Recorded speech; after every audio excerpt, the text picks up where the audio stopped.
Welcome to Classics for People in a Hurry, the channel where we dive into timeless stories that reveal the heart of the human condition.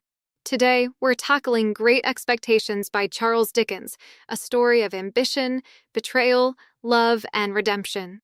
But before we plunge into Pip's tumultuous journey, let's talk about the genius behind it all. Charles Dickens wasn't just a writer, he was the writer of his era. Imagine him as the 19th century equivalent of a blockbuster director, but instead of CGI, his tool was language so vivid you could practically smell the soot on a Victorian street. Let's rewind to Dickens' early days, because his life was straight out of one of his own novels. Born in 1812, Dickens grew up in a family teetering on financial collapse. His father, a clerk in the Naval Pay Office, was chronically bad with money, landing the entire family in debtor's prison when Dickens was just 10. And where did young Charles end up? In a shoe polish factory, working 6 days a week in a damp, grimy basement. That experience?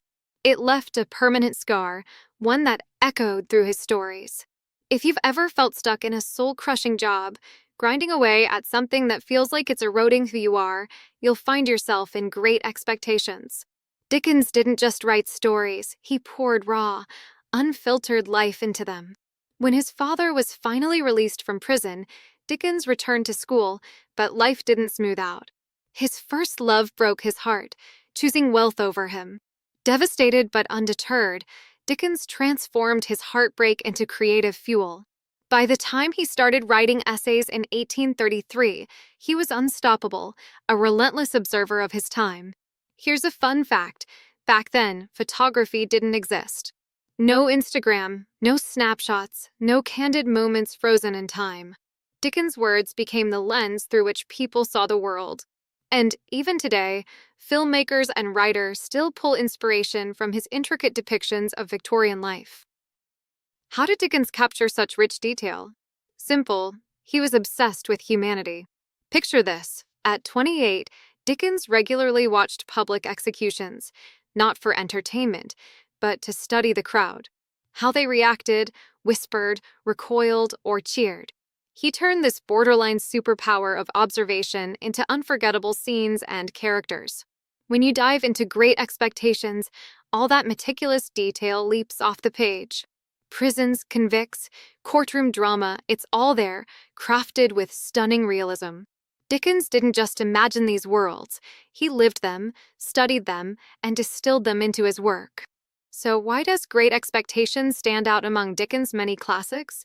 For one, it's a late career work, written when he'd completely mastered his craft. Its structure? Impeccable. Its characters? Deeply human. And its legacy? Massive. This story has been adapted into film and TV 17 times, proof of its timeless relevance and universal themes. In the next part, we'll explore the very roots of Great Expectations, Pip's modest beginnings, his chance encounter with a convict, and the moment that changes his life forever. Stick with me. This journey is just getting started. Let's set the stage. Imagine waiting week after week in Dickens' time, devouring each installment of Great Expectations as it unfolded in serial form. Dickens captured his era with unmatched depth, setting the perfect stage for Pip's transformation. Picture mid-19th century England.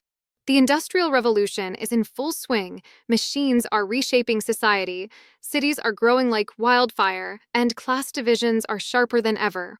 London is chaotic, vibrant, and gritty, the perfect backdrop for Dickens' story. Add to that Britain's colonial expansion, which sends shockwaves through the fates of his characters, and you've got a novel that's not just a story, but a snapshot of a world in motion. Now, let's dive into the heart of it. Meet Pip, our narrator, our protagonist, and one of the most relatable characters ever written. The book begins with Pip introducing himself in a way that's simple yet unforgettable. He says, "My father's family name being Pierup, and my Christian name Philip, my infant tongue could make of both names nothing longer or more explicit than Pip. So, I called myself Pip and came to be called Pip." In just a few words, we know Pip's starting point, a life where names and people don't carry much weight. Pip is an orphan, raised in a marshy village in Kent.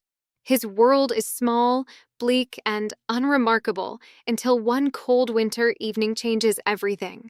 Pip is wandering in a graveyard when an escaped convict suddenly grabs him. This convict, desperate and dangerous, orders Pip to bring him food and a file to cut through his chains. Terrified, Pip agrees, and this single act sets off a chain of events that will define his life. Pip sneaks home, steals what the convict needs, and delivers it to him. But the convict isn't alone. He's being hunted by the authorities and another convict, someone he has a deep and personal grudge against. Eventually, the first convict is recaptured, but in a surprising act of kindness, or maybe pride, he takes the blame for stealing the food and file. The look he gives Pip in that moment sears itself into both their lives. Back at home, Pip's life returns to its dreary routine.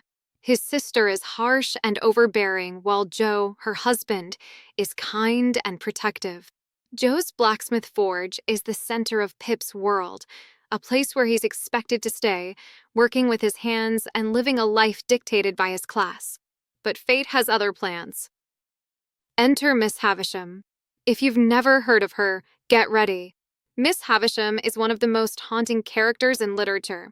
She's a wealthy recluse living in a decaying mansion, frozen in time. When Pip first visits her, he's met by Estella, her adopted daughter, beautiful, haughty, and completely unattainable. And then there's Miss Havisham herself, sitting in a faded wedding dress, surrounded by stopped clocks, in a room where decay seems to breathe. Why is she like this? Because years ago, on the morning of her wedding, she was jilted by her fiancé. Ever since, she's lived in that moment, letting bitterness consume her. And here's the kicker. Miss Havisham has a mission, to train Estella to break hearts, and Pip becomes her first victim. Pip falls hopelessly in love with Estella, even as she treats him with disdain. In one heartbreaking moment, Estella gives Pip a kiss after he fights another boy in her garden. For Pip, it's pure bliss. For Estella, it's just a calculated move, part of Miss Havisham's twisted game. But Pip's visits to Miss Havisham's eerie mansion don't last forever. She abruptly sends him back to his life at the forge, leaving him crushed. Just as Pip starts to resign himself to his fate, a mysterious offer changes everything. A lawyer named Jaggers arrives with news. Pip has a secret benefactor who wants to fund his transformation into a gentleman in London. The conditions? Pip can never know the benefactor's identity, and he must always go by the name Pip. Naturally, everyone assumes it's Miss Havisham, and even she doesn't deny it. And so, Pip's great expectations begin. We're left wondering who's really behind this. And what will Pip discover about himself as his life takes this dramatic turn? Stay with me, because this story is just getting started. Trust me, the twists and turns ahead are nothing short of brilliant. Pip arrives in London, full of hope and ambition. But London isn't just a setting, it's practically a character. Bustling, chaotic, and full of contradictions, it's the perfect backdrop for Pip's transformation. Dickens paints it so vividly you can almost hear the clatter of carriages and feel the soot in the air. And right at the center of it all is Jaggers, the enigmatic lawyer.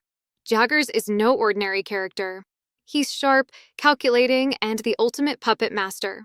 He knows everyone's secrets, yet reveals little of himself.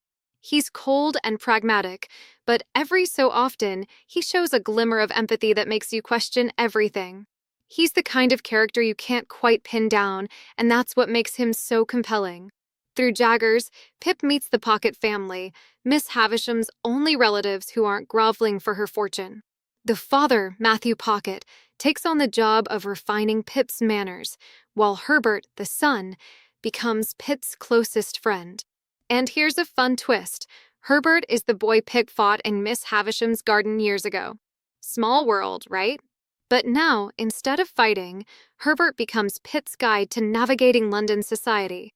He's ambitious, clever, and one of the few genuinely good influences in Pip's life. Then there's Molly, Jaggers' housemaid. Molly has an air of mystery. Her incredible strength and shadowy past are intriguing, to say the least.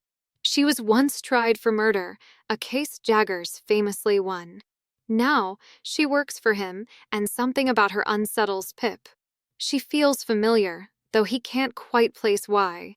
Dickens was a master of planting these kinds of seeds. And of course, there's Estella. Estella returns to London, dazzling everyone with her beauty and wit. Pip's love for her hasn't wavered, but she remains just as unattainable. Estella isn't cold by choice. Miss Havisham molded her into a weapon, teaching her to guard her heart so fiercely that no one can break it. To protect herself, Estella decides to marry someone rich and emotionally distant, choosing a cruel aristocrat known as the Spider.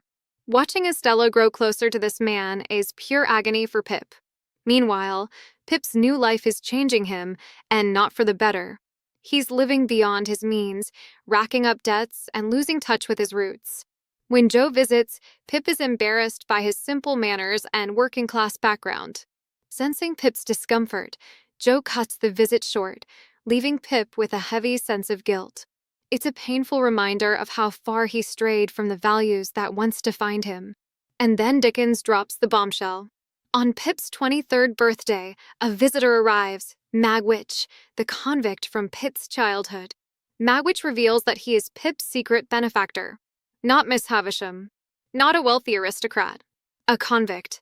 This revelation is monumental. Pip spent years believing Miss Havisham was behind his rise, grooming him for Estella. Instead, his fortune comes from a man he once feared and pitied. Magwitch, after being exiled to Australia, worked tirelessly to build a fortune, not for himself, but for the boy who showed him kindness. Against all odds and at great personal risk, Magwitch has returned to see the man Pip has become. For Pip, this changes everything. His great expectations, once symbols of hope and privilege, are now tainted by crime and suffering. His illusions about wealth, class, and destiny crumble in an instant. And Miss Havisham? She was never the puppet master he thought she was.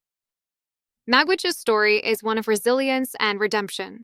He survived unimaginable hardships, driven by a single memory of Pip's kindness. But for Pip, this moment is shattering. He's forced to confront the truth about his life, his choices, and the man he's becoming. And that's where part 2 leaves us on the edge of a cliff, with Pip standing at a crossroads. Will he rise above his shattered illusions? Will he find redemption? Or will his great expectations destroy him? Stick around, because the final part of this story ties every thread together in ways you won't see coming. Trust me, you don't want to miss it. And here we are, the climax of Great Expectations, where secrets are revealed and lives intersect in ways Pip could never have imagined. Dickens masterfully ties together themes of betrayal, redemption, and the cost of ambition. Did you know Dickens originally planned a much darker ending? That's right. The fates of these characters could have been devastating. But his friend Edward Bulwer-Lytton convinced him to soften the blow. The result? A tempered, happy ending. It's not perfect, but it leaves just enough room for hope. At this point, Pip's illusions have crumbled. He knows his great expectations weren't the work of Miss Havisham, but of Magwitch, the escaped convict. Pip, once obsessed with status and wealth, now faces 2 monumental tasks: protecting Magwitch and unraveling the tangled mysteries connecting them all. Let's rewind for some crucial backstory. Years before Pip's tale began, Miss Havisham's life was destroyed by her fiancé, Compeyson. He wasn't just a heartbreaker, he was a con artist who teamed up with her half-brother to swindle her out of her fortune. On what should have been her wedding day, they left her heartbroken and humiliated. But Compeyson's cruelty didn't stop there. He later partnered with Magwitch in his schemes. When the law caught up with them, Compeyson's polished demeanor earned him leniency, while Magwitch, rough and unrefined, took the harsher sentence. Their bitterness boiled over, leading to the fateful night in the marshes when Pip met Magwitch. And the man hunting Magwitch that night? None other than Compeyson. As Pip learns this, he uncovers another stunning truth. Molly, Jagger's mysterious servant, is Estella's biological mother. Years earlier, Jaggers defended Molly in a murder case and arranged for her daughter to be adopted by Miss Havisham. Why? Because Miss Havisham wanted a child to mold into a weapon against men. And here's the twist: Magwitch is Estella's father. Believing his daughter had died, Magwitch poured his love and fortune into Pip, unknowingly binding their fates. Meanwhile, Estella, unaware of her parentage, marries the abusive Spider to escape Miss Havisham's grip. It's a desperate move that leaves Pip devastated. Miss Havisham, now aware of the damage her vengeance has caused, begins to regret everything. At Pip's urging, she helps Herbert secure the funds to start his business. But her redemption comes too late. In a moment of despair, Miss Havisham's wedding dress catches fire. She dies in the flames, consumed by the bitterness that defined her life. Pip barely has time to grieve. Compeyson is still after Magwitch, and Pip devises a daring plan to smuggle him out of the country by boat. But the escape fails. In the chaos, Compeyson drowns in the river, a fitting end for a man who thrived on deception. Magwitch, however, is captured and sentenced to death. In his final days, Magwitch finds peace knowing he gave Pip a better life, but he never learns the bitter truth. His fortune has been seized, leaving Pip with nothing. Pip, once terrified of Magwitch, now stays by his side, showing a depth of loyalty he didn't know he had. Magwitch dies in prison, a man who sacrificed everything for the boy who showed him kindness. Stripped of his wealth and illusions, Pip returns home. Joe, ever the quiet hero, pays off Pip's debts without a second thought, reminding us that true kindness doesn't need recognition. The money Miss Havisham left helps Herbert succeed abroad, and Pip joins him in Egypt, working his way to a modest but honest life. 11 years later, Pip returns to his hometown, older and wiser. Visiting the ruins of Miss Havisham's estate, he encounters Estella. Life hasn't been kind to her either. Her abusive husband is dead, leaving her free but scarred. They meet not as dreamers, but as equals, tempered by life's hardships. The story ends with Pip and Estella walking hand in hand through the ruins. Pip reflects, "I saw no shadow of another parting from her." It's an ending that's ambiguous yet deeply hopeful, a reminder that healing, however slow, is always possible. All right, folks, here we are at the end of an extraordinary journey through Great Expectations, one of the most layered and thought-provoking novels ever written. Let's take a moment to reflect, because this is more than just a story. It's a masterclass in weaving gripping drama, biting satire, and profound critique, all while keeping us hooked from start to finish. At its heart, Great Expectations unpacks one of society's most enduring myths, the idea of the gentleman. Think about it. What comes to mind? Wealth? Status? Grace? Morality? For many, it's the ultimate aspiration, especially for someone like Pip, starting from nothing. But Dickens doesn't just explore this concept, he dismantles it. Pip's journey starts with a glittering vision of high society, grand mansions, refined manners, and a sense of belonging to something bigger than himself. But what does he find? Deception, cruelty, and an empty pursuit of status that alienates him from the people who truly care about him. Through his rise, fall, and eventual redemption, Dickens exposes the hypocrisy baked into the idea of being a gentleman. The true gentlemen of the story aren't the ones with wealth or titles. They're the ones who show up in the quiet moments. Joe, the blacksmith, pays off Pip's debts without hesitation. Herbert, Pip's loyal friend, stays by his side through every twist and turn. Even Magwitch, a convict, sacrifices everything to give Pip a better life. These are the characters who embody the values Pip thought he'd find in high society: kindness, loyalty, and integrity. And then there's the concept of expectations. Let's talk about that. Throughout the novel, the word is loaded with irony. Pip's expectations drive the story, his expectation of wealth, his assumption that Miss Havisham is his benefactor, his dream of marrying Estella. But each one is an illusion. By the end, Pip learns the most meaningful expectations aren't about what others give you. They're about what you demand of yourself. Dickens uses every character to explore the theme of expectations. Take Compeyson, the con artist who dupes everyone by playing the part of a gentleman. He's a reminder that appearances can deceive. Then there's Miss Havisham, whose life is consumed by her shattered expectations. Each character, in their own way, reflects the gap between what they hope for and what reality delivers. But Dickens doesn't stop there. He zooms out to critique society itself. The colonial undertones running through the novel are fascinating. Herbert dreams of business opportunities in India. Magwitch amasses his fortune in Australia. Pip finds redemption in Cairo. These settings represent opportunity, escape, and, in some ways, exploitation. Dickens never visited these places, but he uses them as symbols of ambition and the far-reaching influence of the British Empire. And what about the characters themselves? Dickens doesn't write cardboard cutouts. Every figure, no matter how minor, is fully realized. Take Jaggers, the lawyer. Every word he speaks feels like cross-examination. His biting of his forefinger, his hypothetical scenarios, these little details make him leap off the page. Dickens' precision isn't just good writing, it's a testament to his empathy and deep understanding of people. Then there's Dickens' mastery of atmosphere.